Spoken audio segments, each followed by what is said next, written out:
8245님 사연 보겠습니다.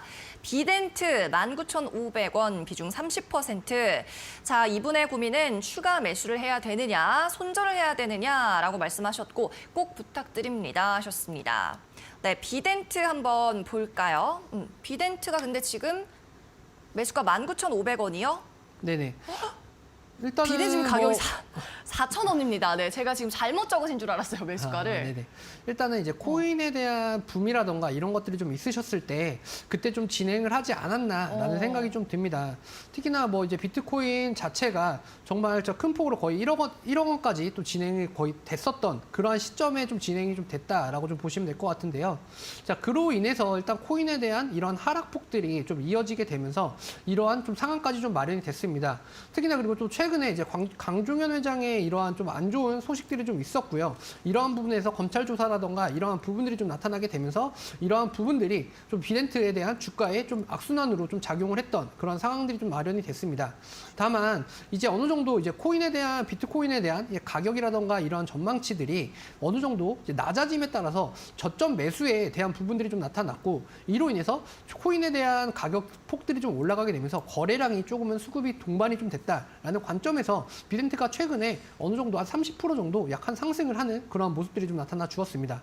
자, 그렇기 때문에 일단은 코인 시장에 대한 이러한 부분들은요. 일단 뭐 예전에 있던 이제 코인들에 대한 이제 기대감이라던가 이러한 부분들이 사실은 어느 정도 이제 리스크적인 부분을 또 이제 FTX에 대한 부분들이 좀 나타나게 됨에 따라서 이러한 것들이 계속해서 조금은 정책적인 부분으로 또 변화가 되는 그러한 시점들이 좀 마련이 되고 있거든요. 그래서 블록체인 관련 쪽에 대한 이러한 부분들은 사실은 글로벌적인 이슈와 이런 것들과 함께 지금 현재 매수하신 가격 부분까지는 사실은 오지 않을 확률이 훨씬 더 높다라는 점을 미리 좀 설명을 드릴 수 있을 것 같습니다.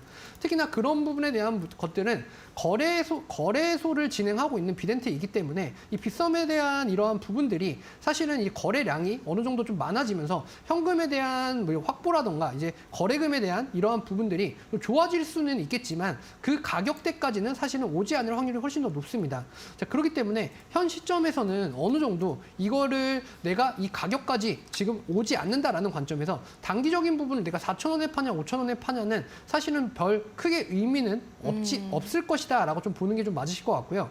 특히나 지금 19,500원이시다라고 한다면 현 시점에서는 어느 정도 정리를 하시고 다른 쪽으로 좀 눈을 돌려보시는 게 좀 좋지 않을까라는 쪽으로 좀 볼 수가 있을 것 같습니다. 그렇기 때문에 일단 블록체인에 대한 부분과 비트코인에 대한 부분들은 사실은 뭐 이 코인 가격에 따라서 이 비덴트가 좀 변화를 하긴 하지만 코인 가격에 너무나 좀 비례를 하는 그런 상황들은 좀 안 나타날 수가 있고 예전만큼의 그런 호황기와 이런 특수한 부분들을 기대감을 좀 끌어오는 그런 관점들은 좀 없을 것이다라고 좀 보는 게 좀 맞을 것 같아요. 그렇기 때문에 비덴트 같은 경우에는 조금은 아쉽긴 하고 마음도 좀 아프긴 하겠지만 조금은 손절을 하시고 종목에 대한 변경을 하시는 게 좋으실 것 같다. 이렇게 분석을 드리도록 하겠습니다. 네, 지금 유튜브에서도 비덴트 종목 상담하시는 분 마음 아프시겠다 하시는데 우리 전문가님의 진단도 매수가에 좀 오기는 힘들다, 그럴 가능성이 좀 적다라는 말씀이셨으니까 차라리 좀 빨리 정리를 하고 다른 종목에서 수익을 내는 게 전체 계좌에는 플러스일 수 있다라는 말씀 드리면서 8245님의 사연 여기서 좀 정리를 하겠습니다.